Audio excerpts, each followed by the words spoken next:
I looked at the woman who had helped my wife slide off her buddy. What the hell is wrong with you, Dee? I thought you were our friend. We talked about what it would mean if a spouse cheated. We were all in agreement. And now this. Oh, he's famous. So it's okay. You'll get over it quickly.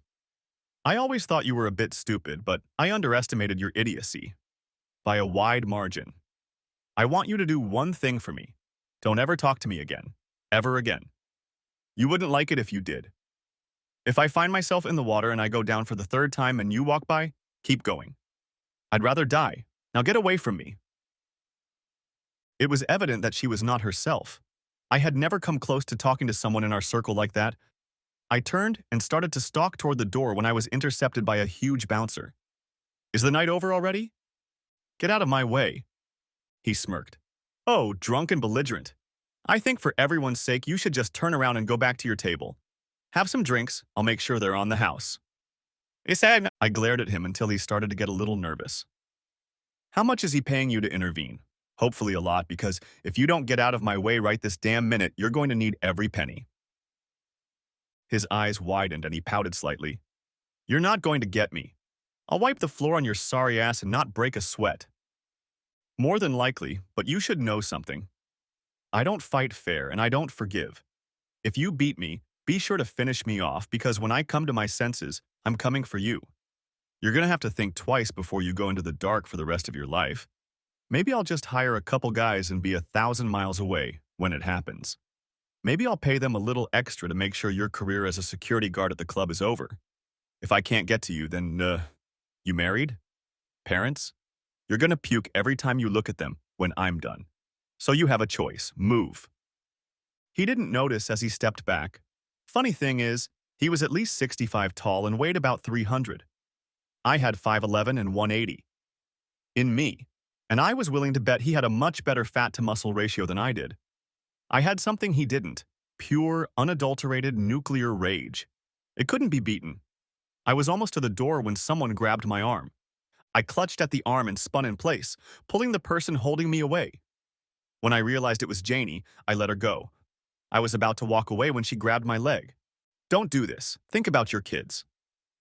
I looked at her with all the contempt I was capable of. You mean like she did when she slipped out the back door with that asshole? As for family, I don't have any anymore. I'll always be good to my kids, unlike that bitch who was my wife.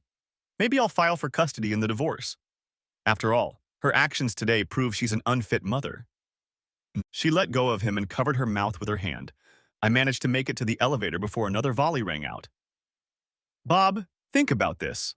Are you really going to throw away 10 years because of one night? I looked at my former friend and his gang. I didn't throw away a damn thing. She's the one who threw it away. Look me in the eye and tell me you think what she did was acceptable. Every one of you assholes, look at me. I want each of you to tell me that you don't think what she did was so bad, and that if your wife had done that, it would have been okay. Oh, I'm sorry, Harry. That ship has sailed. You do know she's seeing him again, don't you? Harry threw a glance at Erica, and she hung her head and walked back to the clubhouse. The others were yelling, mostly at each other, and I took the opportunity to slip into the elevator. It didn't take me long to pack. I left Linda's shit where it was. If she wanted it, she could come and get it. I was discharged 30 minutes later and had already reached the parking lot when I heard them. Apparently my friends were waiting for me. They started arguing and Eric stood in front of my car door. Said, you have until I turn this thing on to get out of the way. Anyone who doesn't will be scattered across the parking lot. Get moving, now. You'll listen to us. That was all he had time to say before I put my fist into his belly. None of them were fighters, and none of them had learned how to defend themselves. But I had, because when I was a teenager, I had a temper and got into a lot of fights. I got in trouble with the law a couple of times because of that, and when it came to counseling or juvie, I attended a few sessions. It really helped me with my anger control issues.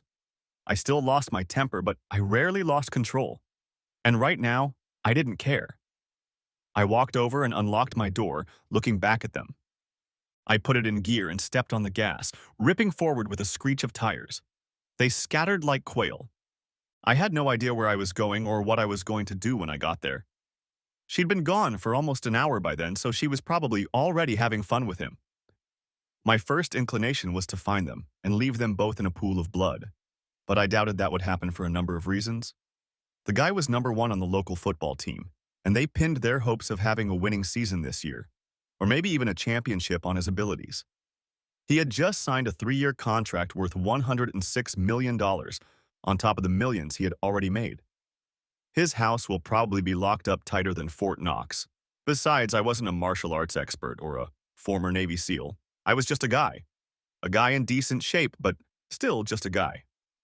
I didn't have access to unlimited wealth or friends in high or low circles.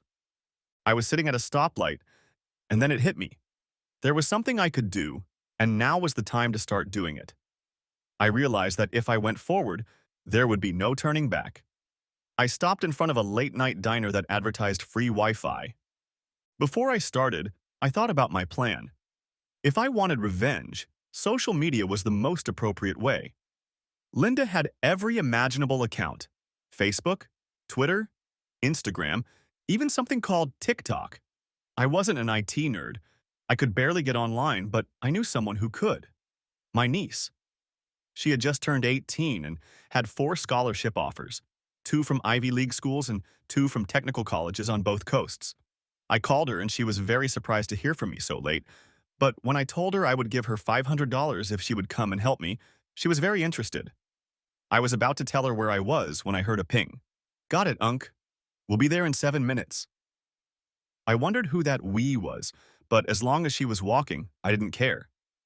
While I waited, I went inside and asked the waitress for a quiet booth as far away from people as possible. Then I surprised her. "You close at midnight, don't you?" She nodded. "Tell me how many customers you'll have from the time you close and how much you need to tip." While you're thinking, let me tell you that 2 friends of mine are coming over soon, and I'd like the place to be as crowded as possible. Tell the owner I'll make up for lost profits if he'll let us sit here and work for an hour or two, and another 200 for you if you keep bringing sodas and coffee. She grinned.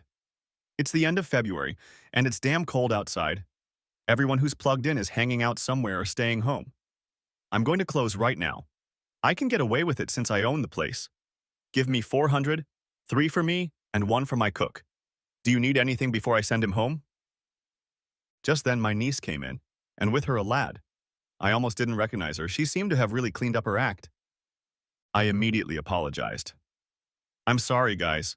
If I had known you had plans, I never would have called you guys with me. I'm sure you'll think my wishes are crazy, but hear me out. First, let me tell you what happened." When I finished, they stared at me with their jaws hanging open. Nanette hissed indignantly. "Let me tell you. Your wife, my aunt, left you alone in a club to spend the night with some superstar jock, and your friends covered for her while she backed out? What kind of assholes do you hang out with?" Those are uncharted waters for me. They're actually her friends, the ones she ran around with in high school and college. She was beyond thrilled when my company wanted to move me to this place. As we drove, she would show Chicago in her rearview mirror. I had been around them for a long time and thought we had the same outlook on life. I can assure you that we are no longer friends. Let me tell you what I want, and you tell me what an awfully bad idea it is and how much trouble I'll get in if I do it. I told them what I wanted, and Eric and Nanette looked at each other and then burst into laughter. When they came to their senses, Nanette asked Eric to get a black box out of the car. The black box turned out to be an unregistered laptop that she had slightly modified. No one will be able to trace it. I'll call stations all over the world and I won't stay on hold for longer than half a second at anyone. I've been working on this since I was 13 and kept it a secret until I was of age and could get a patent on it. That explains a lot of why all these schools are out to get me, and the military offered me a very lucrative offer to skip college and go straight to work for them. Nanette asked all sorts of questions as she set everything up. "I got it," she exclaimed, showing me my wife's Facebook screen. "I'm in. Let the chaos begin." They scrolled through her posts, stopping to ask who the people were while Nanette made notes on her phone. When a picture of her best friend and the strange coordinator appeared on the screen, I almost lost my senses. Then a thought occurred to me and I gave her the names of my so-called friends who were with us. She had all the accounts up in a matter of minutes. Nanette grinned and looked at Dee. "She has something to show me. Are you ready? Make it as disgusting as possible." Eric was silent for a moment. "Are you sure about this?" Once we start, there's no turning back. You're throwing a grenade into your marriage. I'm sure. Ever since this started, I haven't thought about anything else. There's no way in hell I could live with her again. She threw a grenade. In response, I'm going into DEFCON 4 mode and considering nuclear options. Proceed. Nanette began typing, pretending to be my wife. Exciting news! I'm proud to announce that I've officially joined the CCC, the Celebrity Club. It's her invention. Sounds lame and cool at the same time. I'm with Mark.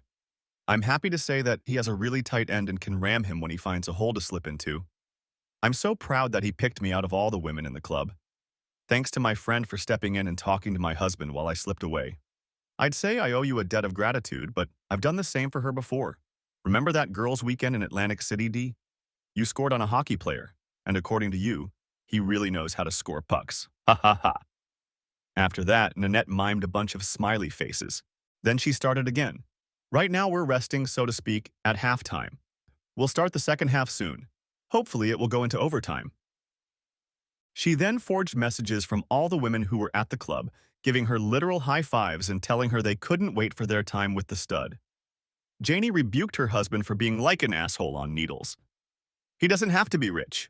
All he has to do is be high and last more than 5 minutes. No! She found some pictures of the asshole and posted them, along with some pictures of Linda. It was almost midnight, but the notifications were lighting up as people looked through the messages. Surely in her social circle, despite the late hour, phones were ringing. Then Nanette lit up Instagram, Twitter, and TikTok. I wasn't worried about getting calls because I was sure her phone was off and I couldn't interfere with her plans. The comments started pouring in. Is this a joke? I bet your husband doesn't think it's funny. What the hell is going on with you? This was her favorite aunt speaking. I wondered to myself in bewilderment why she was still awake. Nanette replied, "This is not a joke. I saw an opportunity and took it. How many can boast of having slept with someone famous? If you don't believe me, come to his house tomorrow around 10 o'clock. 130 Wyndham Circle. It's a goddamn mansion. The rich are really different. Maybe we'll be awake by then and you can see my walk of shame as I walk out of his house. Or maybe it's a walk of fame?" Another person joined in on this topic. I didn't know her, but it didn't matter. She had over 700 friends and they were all on the rumor mill. Really? Are you proud of leaving your husband? Do you really think your marriage will survive this? I love my husband. He's the best thing that ever happened to me. And he loves me, so I know he'll get through this. There might be a little hardship, but I'll do my best to spoil him and eventually he'll forgive me. It doesn't mean anything. It's just one night and I'll never repeat it. Really? Are you drunk? As for never doing it again, did you ever think you'd do it the first time? You're delusional. I'm giving up on you as a friend. Don't try to contact me. I hope in the light of day you still think it was worth it. It may be all you have left to hang on to. I finally recognized the name. It was her boss's wife. That gave me another idea, and Nanette posted the whole thing on the company page. I bet she's going to have some interesting conversations on Monday. Another person replied, "It's all just nonsense, isn't it? If you think it's funny, you're wrong. Every word of it is true. We are going to be all right. I have faith in my husband." How did he believe in you? I think the only explanation is that you were hit by a Martian horror ray. I've seen some stupid decisions before, but this tops them all. It's almost Darwin Award level, but it usually ends in death. But perhaps the death of your marriage will vindicate you. I'm with Rosalind. I'm leaving you. Don't try to reply because you will be blocked. God help you. It was a letter from her first cousin. She lived in another state, and I wondered how long it would be before the rest of the family knew the details. Nanette looked sad. She had always liked Linda. You're destroying her, ripping the foundation of her life out from under her feet. Are you sure you don't want to stop? Not yet, no. I have a few more things to do, and then I'm done with her. Literally. We sent messages to the team's website, the NFL office, charity offices, the mayor, the city council, all their official websites, and everyone we could think of. Nanette flooded Instagram and Twitter. The posts and comments were pouring in as fast as they could. Then she found his accounts and did the same. He was considered the model of an athlete involved in the community. He had 2 charities, and was constantly involved in some form of volunteer work. The team and the league loved him. It was time to bring the pain. Eric made inquiries and got the name and number of a sports journalist who, for some unknown reason, hated the guy. He was a little pissed about being dragged out of bed, but calmed down when I told him what I had. Eric put a voice scrambler on my phone, and I spoke like a woman. Stop whining. I'm giving you an opportunity. Mark is with a married woman right now. He knew she was married because she was with her husband when he pulled her out of the Shadow Lounge tonight. Looks like it wasn't the first time he'd done that.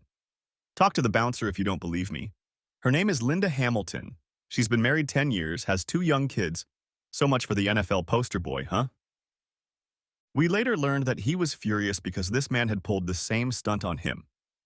He and his wife had been at it for almost a year before they reconciled, and she was still on shaky ground. Also, it was the off-season. There wasn't much going on in local sports, and that probably made the story more appealing. To be honest, we sent letters to local TV stations and newspapers. I doubted anything would come of it, but Mark was well known and very popular, and the Sharks had to smell blood on the water. By 6 in the morning, there were 2 vans, one regular reporter and paparazzi at the gate of his upscale neighborhood. By 8, someone from the team or central office was knocking on his door.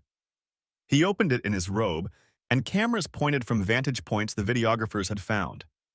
Luck was not on their side because behind his back, Linda, also in a robe, was clearly visible. The cameras clicking frantically were clearly audible. At the sight of the reporters, his eyes widened and the man stepped inside and slammed the door shut.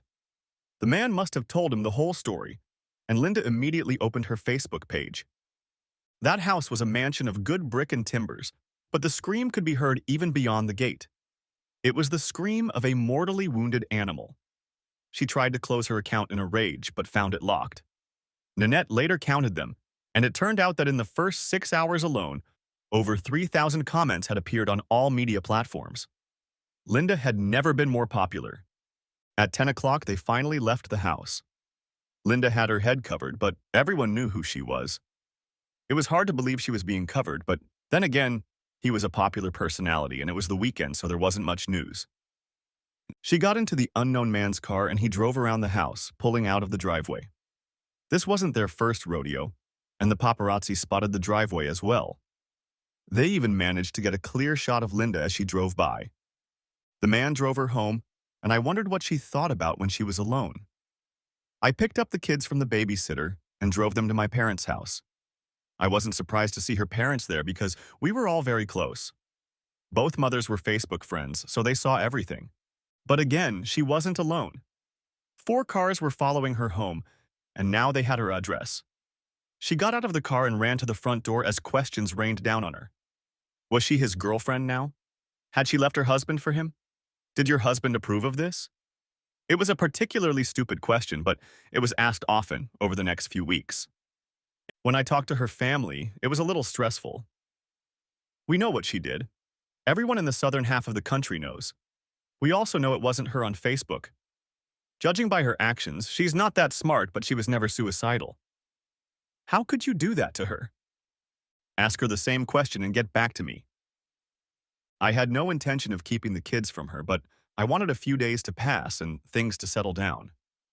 I stopped where Linda was unlikely to look for me, in the room we'd rented for our romantic affair. The receptionist looked at me strangely when he checked the records, but gave me the room for 3 days. It was pretty funny to run into my former friends leaving the hotel as I headed to my room to spend the night. I was on adrenaline and rage, and had been awake for 30 hours by then. Dee rushed over to me. You bastard! Do you realize how much you hurt Linda? It was all for nothing, just a fantasy she wanted to fulfill. She would have been the same when she got home. No, she was damaged, and when I have something damaged, I have 2 choices. I have to decide if it's worth fixing, and if I think the cost is too high, or get rid of it. Linda did a lot of damage to our marriage, and repairing it is not worth that emotional cost. I never slept with that hockey player. So you admit you dated him? From what I understand, you had dinner with him and then went to the dance. Even if you didn't sleep with him, it was a chance to fulfill a fantasy, wasn't it? Hubby will be upset if you tell him, but you can get him to forgive you, can't you? The rest of her group backed away, but at the mention of the hockey player, Her husband burst forward. I'm going to kick your... As I told the bouncer, I don't fight fair. I fight to win. I kicked him right in the thigh bone, and while he squirmed in pain, I looked down and then at the cameras in the hall. It's all on tape, dude. Your attempt to attack me and my attempt to defend myself. Remember that as a life lesson and focus on what you're going to do with your bitch. I looked around at my former friends. I want you to remember this for the rest of your lives. I'll probably be divorced soon, but I'll bet good money I'm not the only one. You need to think about it and make some kind of decision. I'd wish you luck, but honestly, I hope your lives blow up as badly as you helped blow up mine. Despite requests and then demands, I never slept in my old house again. Linda was very angry at first, not understanding why I was reacting that way. It just wasn't that big of a deal. Yes, she may have dumped me in the worst possible way and then spent the night having fun with a complete stranger, but that was all in the past and it was time to move on. He was famous, for God's sake. It was over now, so why not get back to normal? Truth be told, she'd had a thing for the asshole since the days when we lived in Chicago and he played there. I used to watch the Bears sometimes and Linda would watch with me. When the charity poster came out with him on the cover, wearing long knit shorts and nothing else, she bought one. It must have been a dream come true when he asked her to dance. When she realized I wasn't going to just trot home like a good boy, she got bitchy. When she was served with a divorce petition citing adultery as the reason, she became furious. Linda resorted to every threat she could think of, but I persisted. Linda threw herself on my mercy and was surprised that I didn't have any. She was barely hanging on to her job.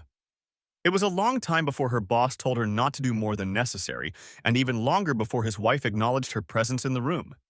No, we were ordinary people, and it would have stayed that way if it hadn't been for the man she was having fun with. The paparazzi got to the bouncer and waved green under his nose until he sang like a canary. There were at least 3 other incidents at that club alone. Mark liked to party, a lot. I bet when he left Chicago, he soon wished he had signed with another team. The Panthers were a team from the Carolinas, and North Carolina is a state of alienating affection. He should have picked a house outside the state line. My lawyer advised me not to pursue him until the divorce was finalized, but his team, and the NFL went into full defense mode. One evening, I opened the door of my new apartment and saw a man with a briefcase in his hands. "Sir, I'd like to talk to..." "Go away." I slammed the door shut and slid the deadbolt back into place. He pounded on the door so hard that I called the police and they politely asked him to leave. He looked at the security camera I had installed and shook his fist before leaving. I then got a call from the new owner of the team. He introduced himself, and before he could continue, I stopped him. 4 people in the world have my number. How did you get it? He sighed. Does it really matter? I hung up, went straight to the phone store and demanded a new number. It went on like that for 8 days before I got another call. "Sir, I represent the children's charity Go Deep. May I have a moment of your time?" "I'm sorry, but I already support 3 charities and don't have the funds to participate in another." "You have a good day?" Wait. I'm not asking you for a donation. In fact, it's just the opposite. I'm willing to offer you a good amount of money." "Why do you want to give me money?" "Sir, the founder and main donor is Mark Edle." I hung up again and blocked his number. They recognized my new email address and sent me long emails about how my actions had hurt the charity and how donations had dropped so much. I couldn't help but respond and called them. "So it's my fault the charity is suffering? How exactly?" "Your accusations against Mark have tarnished his reputation and are causing him unnecessary suffering. If you would publicly state that you forgive him and your wife for a momentary oversight and allow him to redeem himself, public interest in this case would diminish. Let me be clear. This man seduced my wife in front of me and about 50 witnesses, and the low-level thug he was paying tried to stop me when I tried to go after them. She stayed the night, and while she won't admit to having sex with him, we all know that's what happened. Tell you what, have him publicly state that he had sex with my wife even though he knew she was married, and I'll think about it. That wouldn't be in anyone's best interest. Can't we convince you to leave sleeping dogs lying around? That old hound doesn't sleep. He's growling and foaming at the mouth, wanting to rip a piece out of someone's ass. I'll tell you what. Let him donate all his money to a scientist to create a form of time travel, get back to my wife, and then we'll talk. In the meantime, If he thinks things are bad now, wait a few days. And don't ever contact me again. What do you... I spoke to Eric and Nanette, complaining about not being able to turn off my cell phone. That gave them an idea, and they came up with an app that allowed them to do just that. It was an old-fashioned phone sound that you could use when you wanted to hang up. I bet a lot of telemarketers got an unpleasant surprise over the next few months. They patented it, or trademarked it, or whatever it was to keep other people from capitalizing on it. They charged $1 a download and put me on the paperwork saying that, although it was their expertise, it was my idea. 33 cents wasn't much when you multiply it 50,000 times in just the first 2 months. Then they turned into serious money. I used it to buy a real house, not the apartment I was living in, and the kids were happy. It broke my heart to leave them, but every time I looked at her, I wished I had killed her on the spot. The poor woman was deluded, seriously deluded. She thought I would just accept what she did and move on with my life. Her favorite refrain was, "It was one night." Yes, it was one night. One night is one night too many. Tell me the truth. You knew I'd never let it happen if I found out early enough. And that's why you got your slut girlfriends to step in so you could slip away with your man whore like a thief in the night, because that's exactly what you were. A thief. You stole our future that night, Linda. And you have no one to blame but yourself and your asshole. You think he's in pain? Hell no, he's not in pain. He's probably laughing about it as we speak. He doesn't care that he ruined a family. She awed. I almost never raised my voice in anger, and I certainly never said it to or in front of my kids. Looking back, I don't think I ever did it toward her.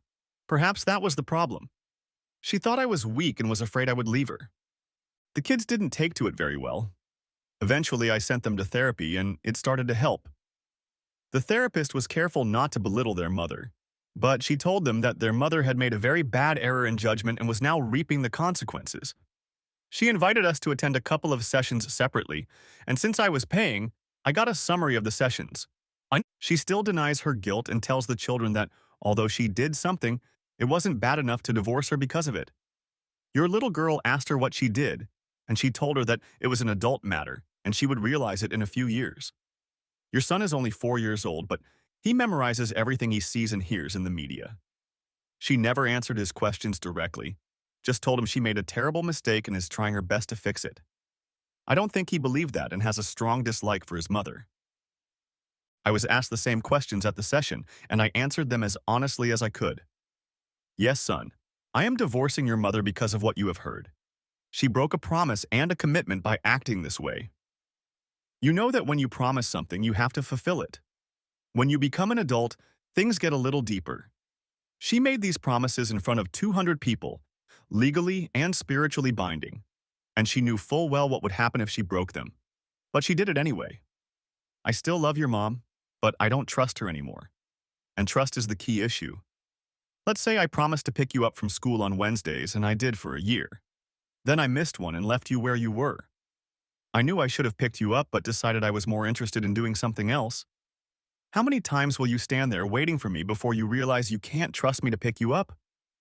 Would you believe me if I told you it wouldn't happen again? I think I was able to get through to them a little bit and follow the therapist's instructions exactly. I didn't say anything bad about their mother. I told them that although our relationship had changed, we both loved them very much. Other than that, I did not talk about their mother unless they brought it up themselves. Linda did the exact opposite. She told the kids that yes, she made a bad mistake, but it wasn't bad enough to end the marriage. She told them that I was just being stubborn and things would get better. The therapist was beyond angry and in a meeting with her said, "How can you do this to your children? Your husband shows no desire for reconciliation." Moreover, in one of our sessions, he was talking to the children about divorce. They had enough classmates who were in the same situation to get a basic understanding of how things work. They had also watched enough of their parents' remarriages to realize that sometime in the future there might be someone new in their lives. Your children believe, and I might add, quite rightly, that your relationship with your husband is over. I know you have had several conversations with him, but it hasn't helped, and I think I understand why. You still refuse to consider that you have done anything wrong, at least so wrong that you would divorce because of it. I strongly encourage you to seek couples counseling. I don't believe it will help you reconcile, but it may lead to you being able to accept the status quo and move on. I will not be seeing you again. Thank you for visiting those I asked. This made no impression on Linda other than the remark about counseling. Her counselor was pretty good, and the judge had scheduled 8 sessions. If after 4 sessions the therapist thought there was no progress, she could stop all further sessions. On the other hand, if she saw progress, she could add more sessions.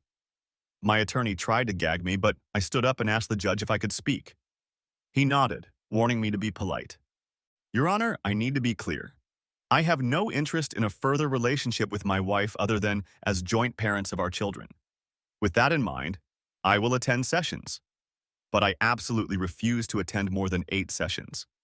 That should be enough to solve all of our problems. I'm serious, Your Honor. Yes, you can put me in jail, fine me, or do both if I refuse, but you need to think about this. This divorce is getting a lot of media attention, and I'm sure you don't want it to turn into a quagmire of mud, and I, for one, am more than happy to talk to the press. One more thing, Your Honor. I want her lover to attend one meeting and explain why he thinks sleeping with married women is a good idea, and why he thinks it shouldn't affect my marriage. Thank you, sir. My lawyer looked at me like I had grown 2 heads, and the judge looked like he didn't know whether to laugh or throw me under the bus. Linda looked like she was going to get physically sick any second, and her lawyer seemed to be trying to find something to object to. Finally, he banged the gavel twice. I don't have the authority to send him to marriage counseling if it's not his marriage. I'll draft a letter asking you to look into the matter, but I wouldn't hold out much hope for that. Your attorney may tell you that it is perfectly legal to require him to appear in court, but that is up to your discretion. Counselors, provide a list of therapists or get one from the court, but I want all parties to agree and for sessions to begin in 2 weeks. I will also require that the sessions be twice a week. That way it will be over much sooner rather than later. If any of your clients miss a session, I will not threaten them with jail. I'll just declare the session invalid and they can't reschedule. Ordered. Bailiff, move on to the next case. Linda was not pleased. Not at all. She was waiting for me at the car with a determined look on her face. This has to stop. Please. This is not at all what I wanted. I thought it was a bad idea to talk to her without our lawyers present, but curiosity took over. Just for the sake of conversation, what did you think was going to happen? I thought you'd be angry, but love me enough to put up with it. It was just one night. All the years we've been together, our family, our kids. It wasn't worth throwing away for one night. It wasn't just one night. It was every night for the rest of our lives after that night. What you did was cold, calculating, and the ultimate in disrespect. You left me fooled in front of our supposed friends, and some of them even helped you slip out the back door like a whore. Before tonight, I would have bet my life that you loved me and our children, Linda. Not anymore. We're broken up, and all the counseling in the world won't fix that. I'll see you at the first session. Wait, I need a favor. What favor can you ask me? This is about Mark. Could you do him a favor? It's starting to affect his charity work. Think of the children. You mean like you and he were thinking about ours last night? I don't care about his charity, and I promise you that pretty soon his charity will be the least of his problems.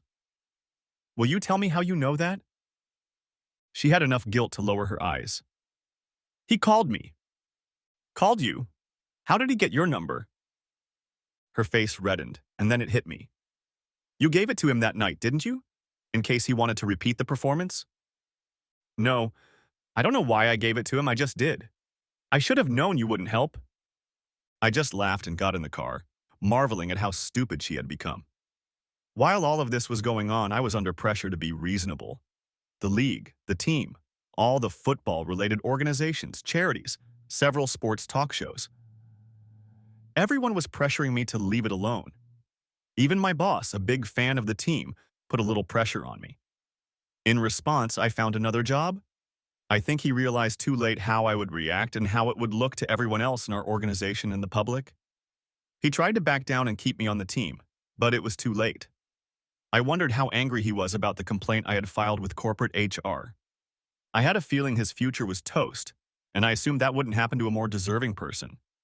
I felt so bad that I started writing down every conversation I had. I didn't do it the first few times, but then I started. And it led to some pretty short conversations. The sportscaster we called the night this whole mess started invited me on his radio show. It was his show, ranked #1 in listenership, and I posted some bombshells, snippets of conversations I'd had with various people. One of them that made a splash was a line about a team owner. He called, outraged, and threatened to sue me. The sports announcer did nothing but hold back from laughing. You can't see him, but my guest nods his head affirmatively. He doesn't even look impatient. Is there anything you want to say? He nodded as the microphone came on, and the first thing I did was laugh. What are you going to sue me for? For telling the truth? I checked, and in this state, it's perfectly legal to record your conversations without notifying the person you're talking to. It's called unilateral consent. Also, I'm not going to use this conversation in any legal case unless you insist on it. My attorney says we have every reason to charge you, the team as a whole, and the National League with harassment and unwarranted mental anguish. Do you have anything to say? He hung up. The program was picked up by several syndicated programs, and it briefly made the national news. I never heard another word from them.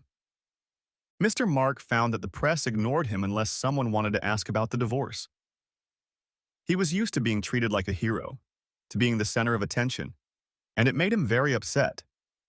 Even though his lawyers told him not to say anything and to be careful, he still snapped and did something stupid. He came after me at my house. When I bought my new house, the first thing I did was install a state-of-the-art security system.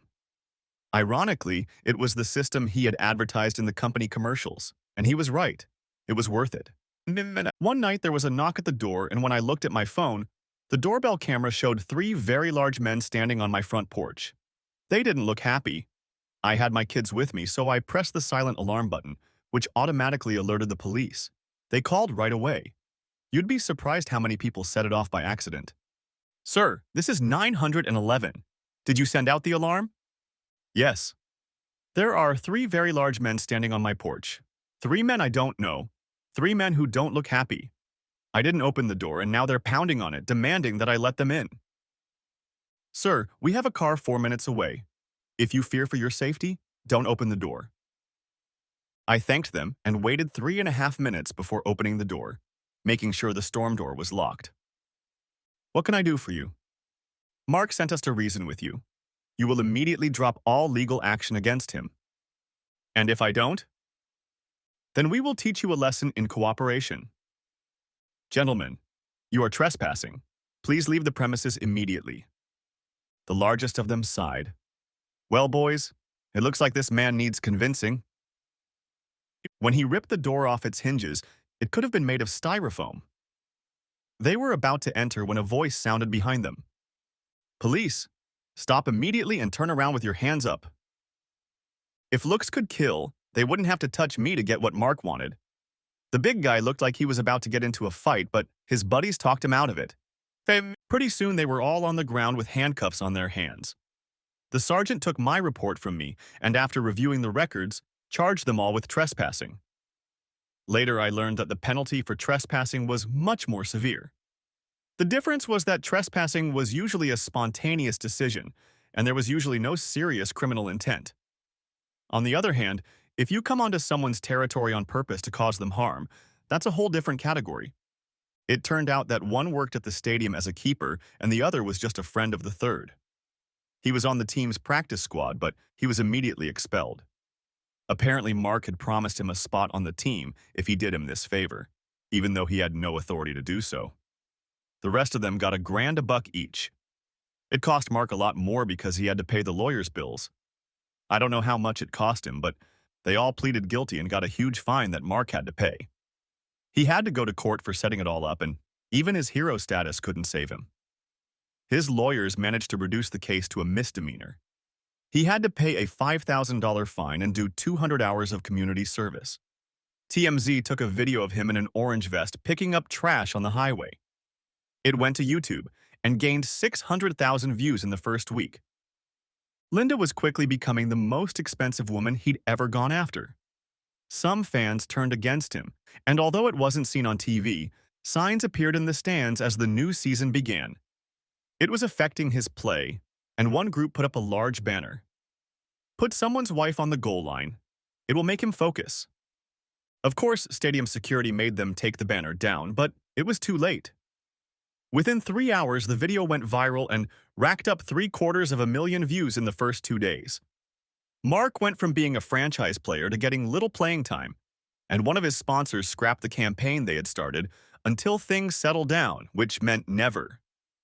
The law of averages caught up with me one night. They came out of nowhere, 4 of them. They beat the shit out of me, and I ended up with 2 broken fingers on my hand, a broken leg, a cracked cheekbone, and bruised ribs. These guys knew what they were doing because it all happened in about 90 seconds. I don't know how much damage they would have had time to do if it hadn't been for a coworker who came out of the office right after me. When he screamed, they demonstrated their professionalism by immediately running away. 10 minutes later, I was in an ambulance, and another hour later, I was in the room where they had left me overnight for observation due to a concussion. My head was splitting, and I was falling and passing out. One day, I woke up and thought I saw Linda sitting up, but then I blacked out briefly. When I woke up again, I was alone. It was 7 days before I was able to return to work. Police officers obtained several surveillance tapes from several businesses across the street, but none of them showed anything identifiable. The police officer who took my statement gave me some advice. If you've been in contact with anyone lately, tell me. These guys were professionals.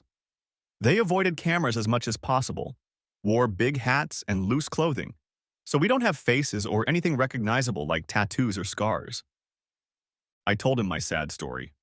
I was told that he laughed when he was questioned and admitted that he didn't like me, but that he wasn't involved in the attack.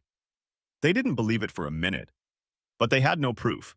I had to give up weekends with the kids. I wasn't in good physical shape and didn't want them to see me until the bruises came off. Linda was horrified at what had happened, but agreed. She even offered to come over and help. I politely declined. The counseling session dragged on, as it usually does. It was a wash, rinse, repeat cycle that went on for 4 sessions before even the therapist got bored with it. In the 5th session, she asked us not to interrupt her while she was talking. We've reached an impasse, and frankly, I don't think we'll ever get past it. Linda, you refuse to admit that what you did was wrong by conventional standards, and you refuse to think that should stop your marriage. And you left your husband in the middle of a club and then, poof, you left to spend the night with another man. You did it completely unannounced and took advantage of your friends so he wouldn't stop you. Tell me, if he had done that to you, left you standing in the middle of a public place surrounded by your so-called friends who were complicit in the deception, would you sympathize with him? Judging by your actions and communication here, I highly doubt it. Wait, don't say it. Think about it while I talk to your husband. She turned to me with an expression of sadness on her face. You'll never get her back. That's as clear as the nose on your face. From the way you and I have been communicating, it goes without saying. I understand, I really do. But let me ask you this. Up until she left the club with another man, you loved her. She was faithful and steadfast all these years. Your wife says it was a one-time act that even she doesn't understand, but it was important enough to jeopardize her marriage. She swears she has put it out of her mind and will never do anything like it again. Is there anything left in you ready to try again? I'll let your wife speak first. Please don't interrupt. You will say your word afterward. Agreed? She nodded to Linda, and we waited a minute while she gathered her thoughts.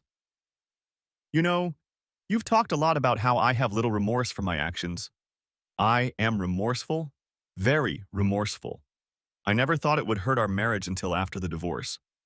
I knew I hurt you badly, and I knew you would be angry, but I never really thought you would react the way you did. I am terribly sorry that my actions hurt you, and I can assure you in the strongest possible terms that I will never do anything like that again, especially now that I know the price of such actions. I beg you, even if you don't forgive me completely, to come home and let me make things right. She seemed satisfied with her speech and looked at me expectantly. You can say whatever you want, Linda, but on some level you knew how much what you did hurt us. You knew I wasn't some passive guy who would just brush it off and say, well, it's just one time, and she says she won't do it again. Bullshit.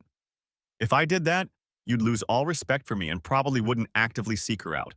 But if another opportunity presented itself, you'd run away like a bastard knowing I'd forgive.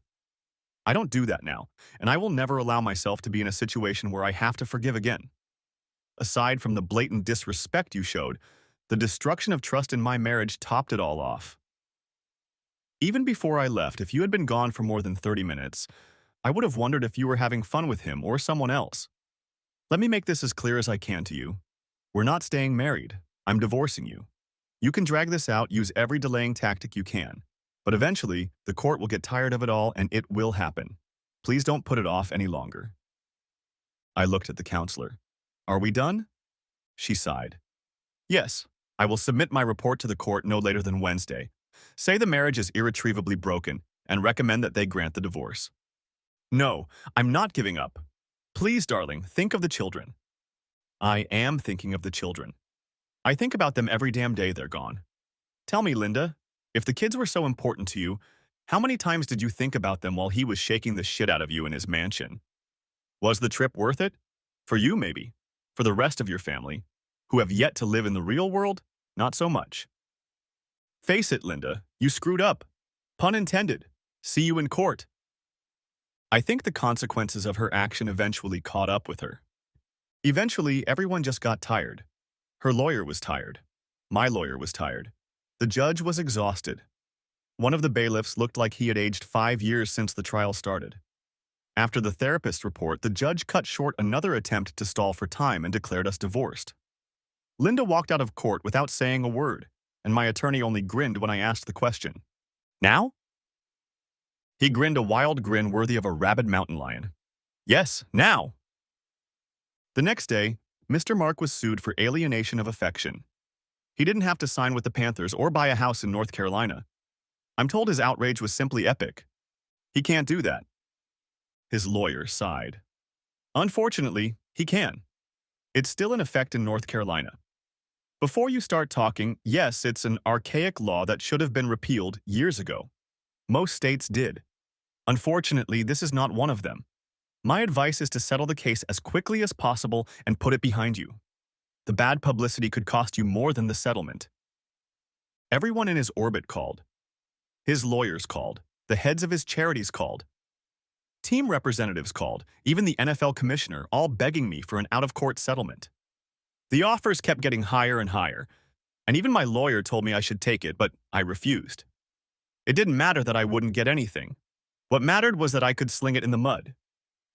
The investigators my lawyer hired got the bouncer and the team leader to confess that they were paid to help them accomplish their goals. Mark tried to avoid appearing in court, but since he had to testify several times, there was no choice. One of the sessions was on a Friday, and he tried to excuse himself by saying he had to fly to another city that day to prepare for a rare Saturday game. Judge was not a football fan. Take a later flight and be in this courtroom tomorrow. I think he put us on the agenda as late as possible just to annoy him. The man had charm, and his lawyers tried to recruit a jury of women, but my lawyer was smart enough to outsmart them a few times. They recruited 7 women, but 3 of them were over 50 and happily married. One was a lesbian, 2 were young and single, and the last was a blonde who had just recently divorced. 2 of the men were young and single, and the other 3 were married and middle-aged. At first, he said he had never seen her, and they went down the path of shame, so he had to admit that she had been in his house. Then he began to deny that they had sex and said he was trying to protect her from her abusive husband. Linda decided that if she described her experiences in a letter, I would better understand her thoughts, and since the letter was written to me and in my possession, we were able to present it in court. No one believed the ploy with the abusive husband. The final nail in the coffin lid was Linda's court appearance. She said everything, even how many times she'd slept with him. I had no idea. In the letter, she indicated 3 or 4, but it was actually 5. The jury was out for less than an hour before they came back with a verdict. Part of the trial was full financial disclosure, and I think everyone in the courtroom was amazed at how much he was worth. He played in the NFL for 7 years and had amassed a fortune of $96 million. I thought my lawyer was going to faint when I was awarded about a third of that amount, 30,000. It was the highest award in the history of the state, but it was in line with what other spouses had received. Prior to that, the highest award was $8.8 million. The laws were recently changed, but they still allowed up to 1/3 of the defendant's assets to be paid.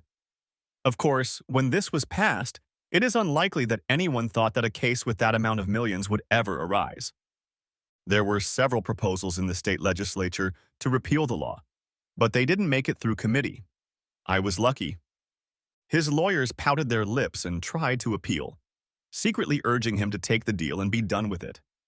They filed a notice of intent to appeal, but dropped it a month later and accepted the court's decision. Apparently, there was a loophole in the law. If the defendant's fortune increased during the appeal and he still lost, the amount of the deal was adjusted accordingly. A couple months later, a huge contract payment awaited him. The day after he received the award, my attorney handed him 4 more lawsuits from married couples and divorced men and women. Of those 4 couples, 2 were divorced, one marriage was still on shaky ground, and another couple turned out to be swingers and thought he had chosen her. But as the proposal train was pulling out of the station, they jumped on board. The divorced wives, including Linda, filed separate lawsuits. I'd already gotten a big piece of the pie, plus the seduction part had happened years ago, and they settled out of court quickly, getting $4 million each. Still, the son of a bitch was left with tens of millions. The saga wasn't over yet. It turned out that he was having an affair with the wife of one of his teammates and had a one-night stand with another. It was a little fact that the investigators found out, and I was happy to share it. During the next prank, several players either fell or blocked in the wrong direction, and he took 3 hits, the last of which took him out of the game under concussion protocol. There could be no excuses, but everyone realized that his continued play as a member of the Panthers was not worthwhile. He was traded to Green Bay, where he played well but unimpressively. His earnings took a big hit when the Panthers refused to pay his contract money, citing a morals clause. He had to settle for 20% of what he could have earned. Green Bay signed him to a 1-year contract, and when it expired, refused to pay him what he wanted, so he went to Denver on another 1-year contract for $4 million. He played at full strength, and after his contract expired, some teams were interested enough to offer him a contract, but at a much lower salary. He ended up signing a 2-year contract with Cincinnati at a salary of $2.5 million. The contract had strict morals clauses, including forfeiting everything he had earned to date if he was caught in compromising conditions. While his play wasn't bad, it didn't match his prime, and he wasn't offered a new contract when his current one expired. He was already 34 years old, shabby and suffering from constant injuries, so he retired and had a radio show with the Bengals for 2 years. After that, he became a nobody. Bastard still had a fortune of about $50 million, which was about a third or less of what he might have had if not for lawsuits and bad publicity. Last heard of, he had bought 2 car dealerships in California and was up to his old tricks again. One of the spouses took it personally, and Mark walks with a pronounced limp. I doubt he has learned anything. I saw a picture of him in a sports magazine, something like Where Are They Now?, where he was pictured at the opening of the 3rd dealership. He had a pretty good spare tire, and he shaved his head when he started going bald. Nevertheless, all those millions in his glory days would probably still attract the ladies. I thought about forwarding the article to Linda. Linda would get half of everything we had saved and could keep the house until the last child turned 18. Then she could buy it, or we would sell it and split the profits. She also received child support equal to my former salary. They were still my children, so if they needed anything extra, they got it. I bought her a new SUV because her car was totaled and she hadn't gotten a payout yet. My kids needed reliable and safe transportation. I often wondered if the fact that I got all those millions just because she was a woman and she didn't have access to any of it was hindering her. Linda wasn't completely destitute. She was eventually compensated by her lover, and since Nanette and Eric had come up with an app based on my idea while we were still married, she got half of my share. The app was very popular for years, especially when they added the option to let you talk when it slammed. The most popular were Go to Hell, Kiss My Ass, and Don't Ever Goddamn Call Me Again. They cost $5 apiece. Her paycheck was about $30,000 a year for about 3 years, after which the method stopped being popular and the payouts got much smaller. I didn't need them, but I put my share into the kids' college fund, and when they got older I told them that every time they heard that, their college fund got bigger. One day I calculated it as accurately as I could. As a result of the lawsuits, the loss of a lucrative contract and publicity, the reduction in payouts, and the shortening of Mark's career, he probably lost between 110 and 170 million, making Linda one of the most expensive whores in history. Everyone should be famous for something, I guess. Dee divorced less than a year after us. Janie and her husband lived another 18 months before going their separate ways. The ones whose wives had already cheated divorced before my divorce became final. As far as I know, the rest remained couples. I didn't care. After that last morning, I never spoke to them again. 6 years passed, and every once in a while I would wake up and reach for Linda, usually after I had a dream about how we were before that incident. I didn't remarry. I was still a little shy around women, but I started dating. I was surprised by the number of women who wanted a deeper relationship until I realized they had my money in mind. This made me extremely wary. Both kids are very into soccer now.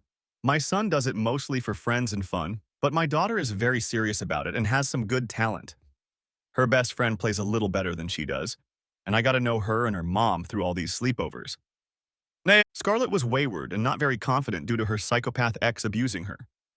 I learned from her daughter that she was tight on money because her ex had disappeared and stopped paying child support. Without saying a word to her, I found him and arrested him for failure to pay child support. He had a good job, and the judge ordered him to pay all debts within 2 years or go to jail. Because of this, the payments doubled every month, and they could breathe easier. I never told her I was the one who found him. Scarlett started smiling more, stopped slouching, and got a new closet. The change was amazing, and guys started hitting on her, especially after she started wearing those tight shorts to games and practices. By then, she was getting comfortable with me, and I became her shield. The girls used to put us together all the time. I don't know when it happened, but we often held hands when the girls dragged us to their events. They ended up staying overnight with us often, with the girls sharing a room and Scarlett using the guest room. My money allowed me to buy a very nice house. It was situated on 40 acres of hills and lowlands, had a pond, a 10-acre pasture, and a 6-stall barn. The previous owners were horse lovers. It wasn't long before the house was filled with horses. I approached the idea with some apprehension. I hadn't had much interaction with horses, and their size, as well as their large teeth, frightened me. Scarlett laughed softly. She had grown up on a farm and had always had a horse when she was little. After 5 months, I gave in and instructed her to find horses for the kids, including her and one for herself. I would pay all expenses, and she would only have to teach the children how to ride and care for them. I'll pay, but I'll be damned if I'm going to be shoveling shit. There was a lot of grumbling, but Scarlett stood her ground. Either they take care of their animals or we get rid of them. I don't know when exactly we started making decisions about kids together, just that Scarlett took the lead and I followed her lead. That Christmas, Scarlett bought me a horse, a big pinto with a sly twinkle in his eye. It took a lot of begging, and finally Scarlett said that if I didn't start riding with them, she would stop spending time with me. This sent the children into a panic. The girls had reached the age where their bodies were beginning to change, and they voiced all their fears and concerns to her. My son obviously missed his mother figure very much.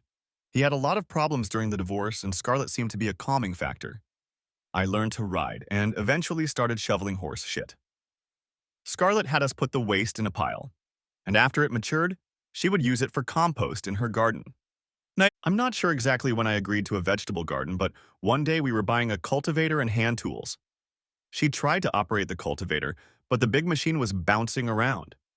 When I finished laughing, which infuriated her unspeakably, I took over the controls. After the plot was tilled and leveled, she could operate it, but if she wanted to expand the plot, which happened twice, I took over again. The children helped because she told them that if they didn't do it, they wouldn't be able to eat what would grow. Then she told them the story of the red hen. They thought it was funny, but they got the point.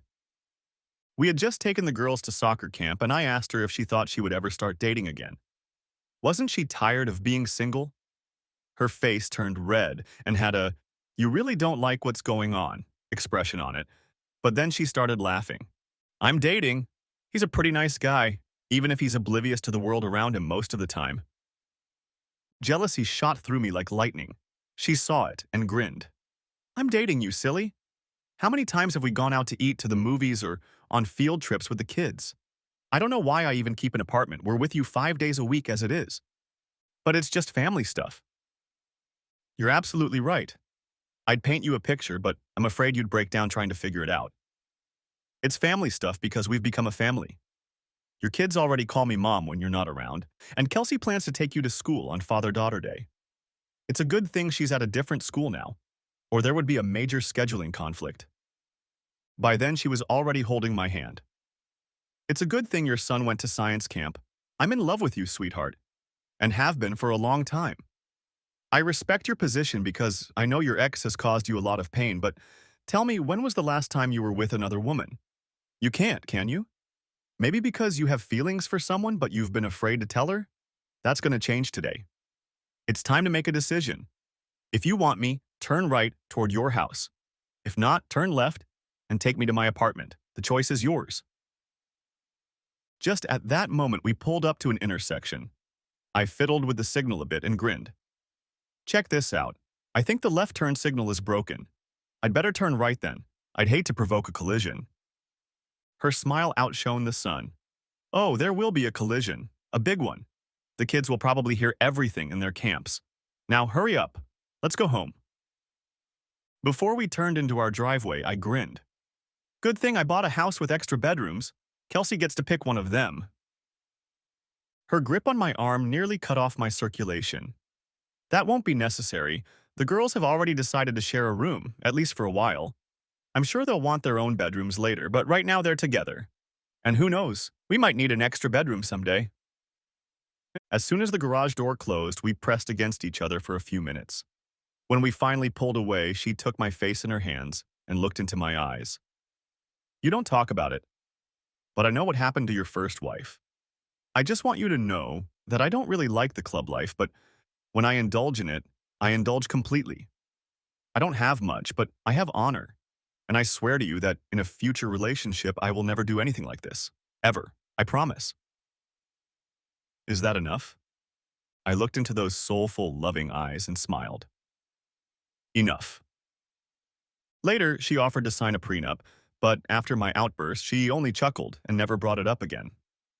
For a while, Linda had a very difficult time. The repercussions of being so public with me and the estranged affection suit that had been making headlines for weeks had haunted her like a stray dog begging for a handout. She quit her previous job saying her luggage was too heavy to carry every day. Financially, she was in good shape thanks to her piece of the Mark pie, so she took her time and didn't work for almost a year. She then took a job at a small firm just starting out. She did her research and invested $1 million in the startup, taking a 10% stake in the company. A year later, she was promoted, and the company began to expand.